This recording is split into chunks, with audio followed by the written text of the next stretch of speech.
Rise and Shine Rwanda, it's Wednesday the 28th of February.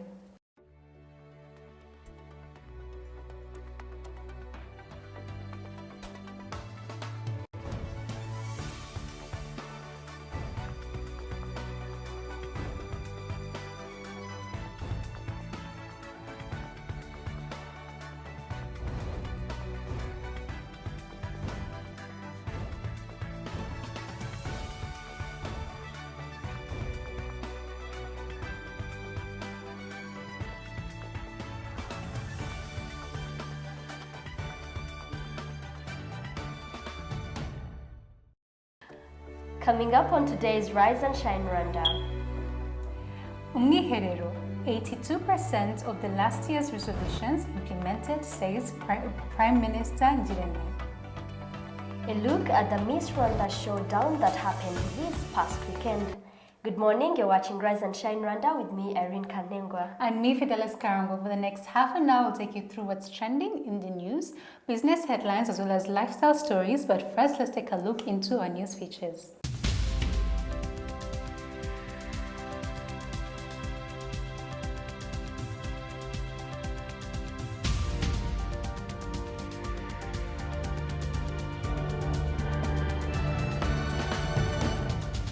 At least 82% of the 14th National Leadership Retreat resolutions have been reported as implemented by Prime Minister Edouard Ngirente.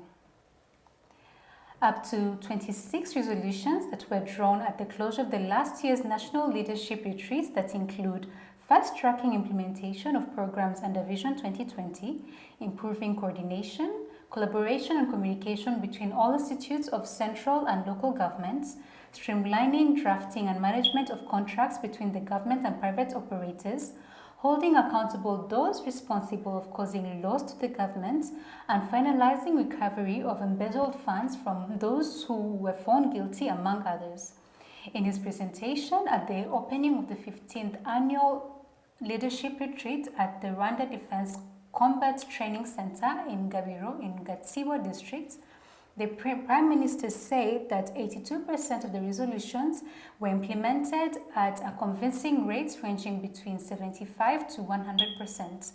Ngirente also revealed that 15% of those resolutions were implemented at an average rate of 50 to 74%, and only 2 resolutions constituting 3% were implemented at an average rate below 50%. Ngirente said that between April 2017 and January 2018, about 720 million Rwandan francs, totaling to 58% of embezzled funds, had been recovered. The Prime Minister challenged local leaders on upholding highest degree of integrity in their reporting to inform policies that would lead to realization of national development agendas. And in regional news, the Ugandan army said its troops shot dead 3 Somali soldiers in Mogadishu after a military convoy carrying Uganda's commander came under friendly fire over the weekend. Friday's incident involving the convoy of Brigadier Paul Lokech, who heads the Uganda contingent of the African Union mission in Somalia, happened when Somalia soldiers established roadblocks to lock down the capital after 2 bomb blasts that killed dozens of people. Uganda's military spokesman, Brigadier Richard Karemire, said Somali troops fired at the convoy and its soldiers retaliated in self-defense. Friday's first bombing was at an entrance to the Hilltop Presidential Palace complex, while a second explosion hit a hotel close to the NISA headquarters, the presumed target.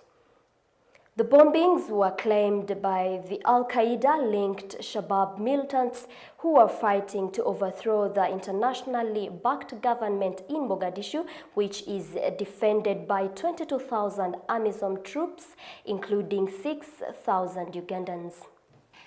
And international news, fighting continued in rebel-held eastern Ghouta area in Syria during the first daily 5-hour pause ordered by the government of Russia.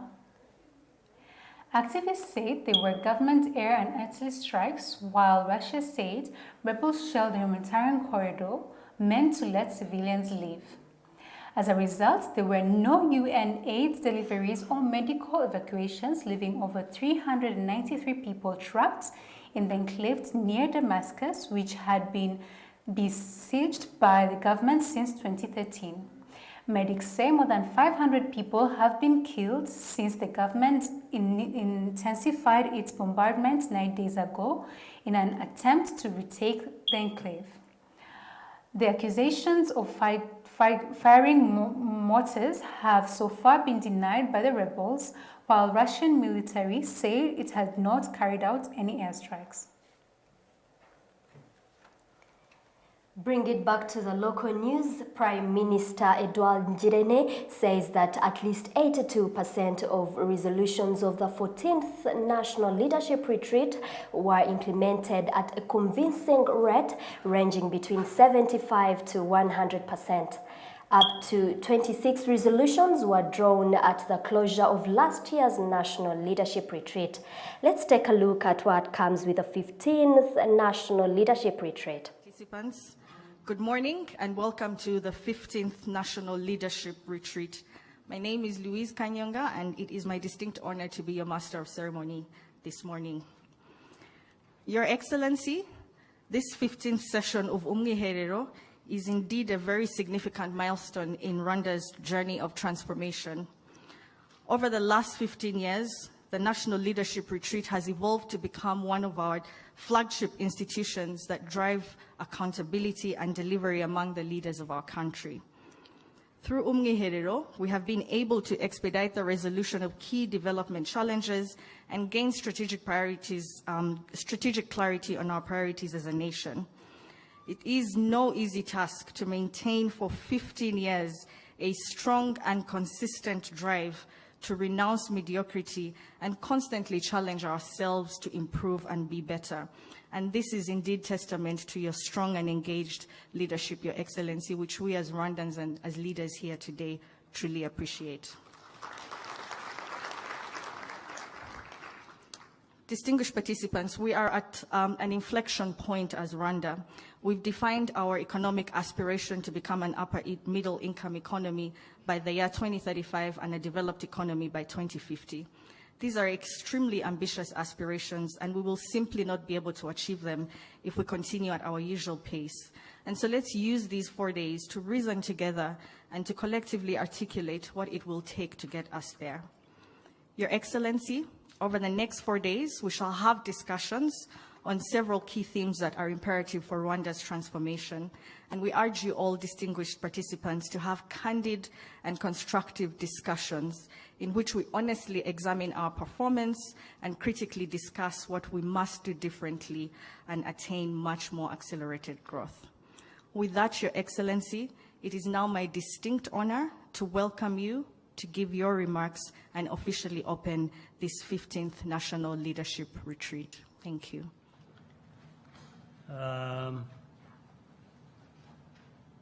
Banyacyubahiro mwese muri hano, bayobozi b'igihugu cyacu, kugira ngo mbahe ikaze muri uyu mwiherero, kandi mbashimire ko mwawitabiriye, ariko tureba imbere n'ibiganiro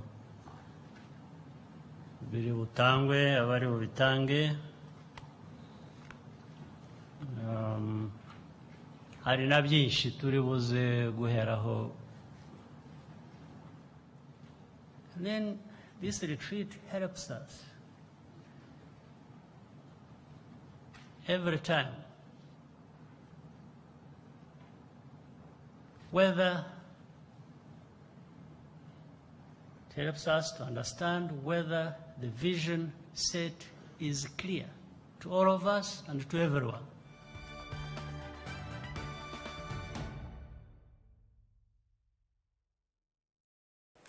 Welcome back to Rise&Shine Rwanda. The Miss Rwanda annual event is one of the most anticipated events in the country, and this year's event was no different.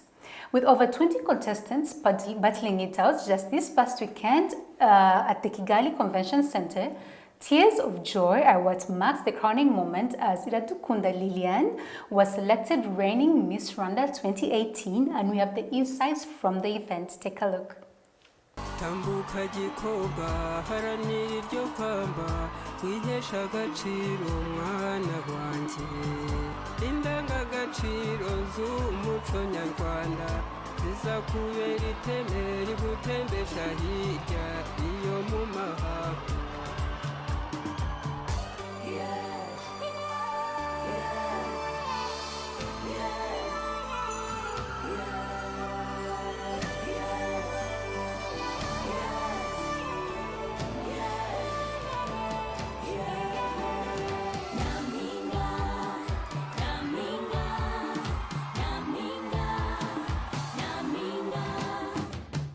Tambuka gikobwa haranira iryo kamba wihesha agaciro mwana wanjye indangagaciro z'umuco nyarwanda zizakubera iteme rigutembesha hirya iyo mu mahanga.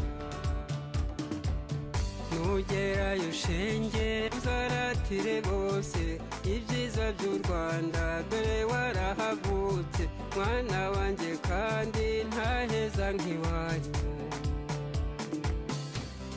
Turashaka ufite ubwiza ufite ubumenyi umuco nyarwanda dukeneye ufite ubwiza ufite ubumenyi umuco nyarwanda.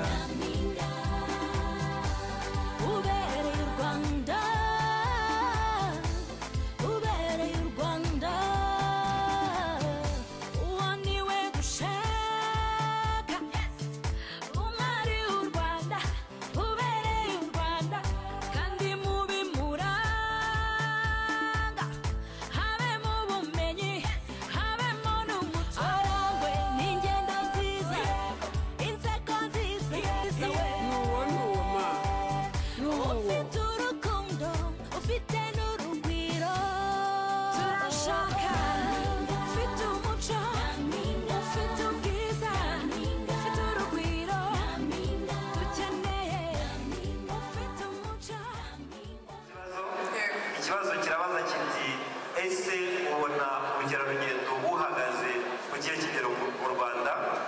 Ese wumva ari ikihe gikwiye kongerwamo? Izihe mbaraga zikenewe kugira ngo burusheho gutera imbere? Nk'uko nari mbivuze, ubukerarugendo ni kimwe mu byinjiriza igihugu cyane, aho mbona hakwiriye kongerwa imbaraga ubukerarugendo bwo mu gihugu. Ikigaragara ni uko ntabwo mu gihugu abaturage batuye igihugu cyacu ntabwo baritabira gusura ibyiza nyaburanga dusanga mu gihugu cyacu, aho usanga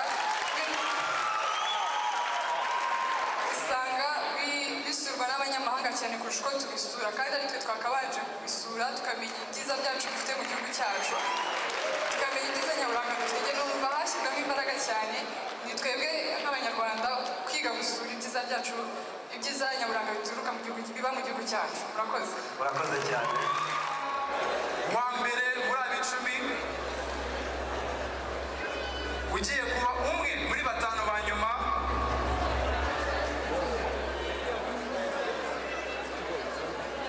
Nimero 7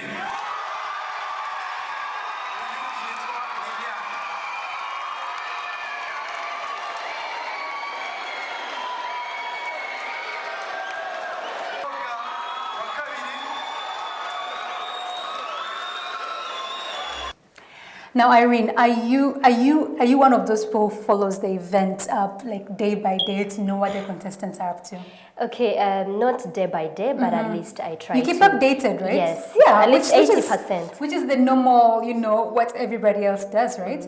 I have to say, this year's event had not just actually this year's event. All the Miss Rwanda competitions every year have a bit of drama, a bit of a little bit of everything really that keeps everybody talking. Last year it was the Gisabo story. This year though, there was a bit of a cultural. How can I say it? Breaking of rules that happened with the milking of the cow. What is your take on that whole situation? Do you think that people are blowing it out of proportion, or do you think that yes, that was not meant to have been captured and even shown to the public? Okay, that is what is supposed to be done, because there is nothing that goes under or behind the scenes that we must not see. If they took that step to show the girls how to milk and everything, we had to also see that. Yes. But yeah, I also agree with the whole The community public, and the yes. public that this wasn't right, where the girls milked in the buckets of, I don't know, the detergents. yes, yeah.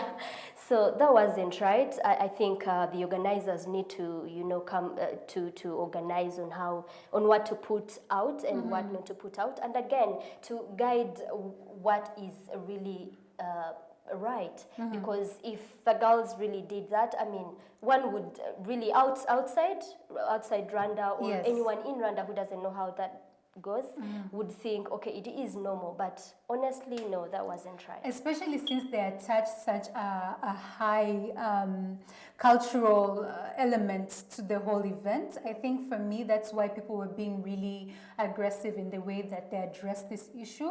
But if you read the apology, they actually put out an official apology about that whole scenario, and they said they apologized for the way it was portrayed. They were wrong to have put out pictures like that, and that is good also. No, before you even put out pictures, yeah? Why wasn't it done the right way? Because that is not how it is done. We don't milk in buckets. That's true. That's true. But I guess even for them, the organizers, this was a learning experience. I'm sure it's not something that they knew and they did not do it and would comply with what the rules are supposed to be. You know, with every Miss Rwanda competition, I guess it's a learning experience for everybody, and each year they try and improve on these things. I have to say, in case you don't remember, and this is the way it always starts, by the way, it always starts with something that happens and it's blown out of proportion. People think, no, that should not have happened, and then after that, they always make it better. For example, the one thing that people commended this year is the fact that the girls are a lot more articulate, they're more confident, more energetic. their answers are straight on, very smart answers, and I think that is one of the best things that they have done that was in the actually a competition, change, especially since now whoever wins Miss Rwanda actually gets a chance to go and compete for Miss World as well. It's important that the girls that we take to these competitions are up to standard and that they'll represent the country best. And in case you remember, this whole, teaching them how to talk, what to say, when to say it, how to, the body language. Very short period. Yes, it all came from a previous, I think 2 or 3 years ago, if I'm correct, competition that happened, and we had girls who are trying to speak French and they're saying it wrong, and they're trying to speak English and they're saying it wrong, and they're trying to speak Nyarwanda and they're saying the wrong words. So just from that particular case, they learned that no, in the future we're not going to have girls go on stage and say the wrong things. When you come up to the stage, you must speak one of the languages. Exactly. It's not by force. It's not. People don't have choices of or comfortable with what they knew better. But my next person has talked in English, so I must also say in English. But my first language is probably French, so that was also corrected. The other thing that I want to bring up is I was seeing on Twitter. The other thing another element again that I uphold really highly in the competition is you have to be intelligent, you have to be smart. And then there was someone who actually posted the school results of these particular girls who won on Twitter, and they were saying, but their educational background shows that they might not be as smart as they need to be Miss Rwanda. What is your take on that? Does Miss Rwanda have to be, let's say, the best in her class for her to be Miss Rwanda, or does intelligence mean a completely different thing when it comes to this competition? I don't think so, Fidelis, because when we're in school, sometimes we are misguided and everything. Our teachers are not on point to show you the right route. Sometimes I'll go for a science class. Probably I don't know you're better at arts. Yes. So that is not connected to who should become Miss Rwanda. I agree with you, and people were saying the same thing on social media, that what's important is what the person that we send to, whether we choose to be Miss Rwanda, has to be intelligent in the sense that they can deal with day-to-day situations. Exactly. They know they're presentable, they are respectful, they're confident. Yeah. Because these are the things that are looked at when it comes to a beauty pageant to begin with, right? Yeah. But generally speaking, what do you think of the organization you know what, and the competition? With the organization and stuff, I think it was on point because people try to keep time. Yes. I've always talked about time because time, Yes. most of the people talk about African time. I mean, Rwanda is one of the countries that are coming up to change that. People try to keep time. The girls were on point. You could really see into their eyes that they are doing what they got what was trained. Generally, there was a lot, like the better planning for the competition. Yeah, really. you could see they were very, very fast. Yeah, and answering, and there wasn't anything like come again. You know that come again have always been, everyone came up with come again. Yes, Yeah. Yes. So those were reduced. That could also show that the work behind the scenes was really done. Yeah, I'm honestly really proud of where this competition is going. Like I said, I see how it's shared. It's just gonna get better. Again, congratulations to our beautiful women who presented. I know it is not easy going on stage, having to represent a whole country, having to please a whole country, getting them to vote you. So I vote for you. So honestly, congratulations to all the ladies who competed in the Miss Rwanda competition 2018, and a major congratulations to Miss Rwanda 2018, Miss Iradukunda Liliane from the Rise and Shine Rwanda team. You're watching Rise and Shine Rwanda. Stay with us. We'll be right back after the break.